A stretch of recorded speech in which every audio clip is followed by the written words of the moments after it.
அதெல்லாம் கொடுக்க முடியாது. வேணும்யா. கொடுக்க முடியாது. வேணும்யா. கொடுக்க முடியாது. அது நீ வேணும் எனக்கு. கொடுக்க முடியாது. சுந்தரம் என்னடா கலாட்ட? அவர் வேணுங்கிறாரு, நீ கொடுக்க மாட்டேங்கிற.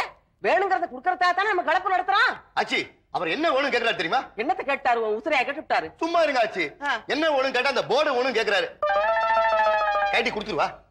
இந்த போடையா? ஆமா. ஐயா இந்த போடை எதுக்கு கேக்குறிய? அம்மா என் பொண்டாட்டி இருக்காள 20 வருஷமா இட்லி இடியாப்பம்னு போட்டு என்ன கொண்டுகிட்டு இருக்காமா. சரி. இந்த உலகத்துல திங்கிற பொருள் என்ன இருக்குன்னு அவளுக்கே தெரியாது. இந்த போர்டை கொண்டு அவளை காட்டணும். அதுக்கு எவ்வளவு செலவானாலும் பரவாயில்ல, எனக்கு இந்த போர்டு வேணுமா. ஐயா ஹோட்டல்ல சாப்பிடுறதுக்கு பல பேர் வருவாங்க. ஒவ்வொருத்தருக்கும் ஒண்ணு பிடிக்கும். ஒருத்தருக்கு இனிப்பு பிடிக்கும், ஒருத்தருக்கு காரம் பிடிக்கும்.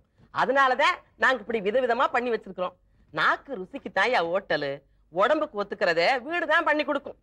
பத்தியக்காரன் ஹோட்டல்ல சாப்பிட்டான்னா பைத்தியக்காரன் ஆயிருவேன்.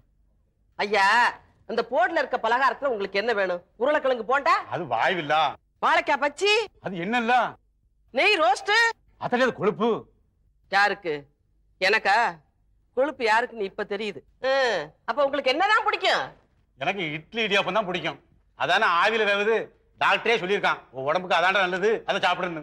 ஐயா உம்ம பொண்டாட்டி இத்தனை நாள் அதை தனியா பண்ணி போட்டிருக்கா. உம்ம உடம்புக்கு எது சரிப்பட்டு வரும்னு அவளுக்கு தானே தெரியும். கஷ்டப்பட்டு பண்ணி போடுற பொண்டாட்டிய குறை சொல்லிங்கன்னு ஹோட்டலுக்கு வந்துட்டீரா? எந்திரியா எந்திரி. இன்னுமே இங்க வந்த அந்த போடாலே அடிப்பேன். கேவலப்படுத்தாத. ஆள்லாம் பாக்கு. ஆள் இல்லாத படிக்கிறேன் போ. இந்த ஹோட்டல்ல மனுஷன் சாப்பிடுவானா? அரைச்சே வரேன். போட வந்துட்டான். சே நல்ல கஸ்டமருங்கப்பா.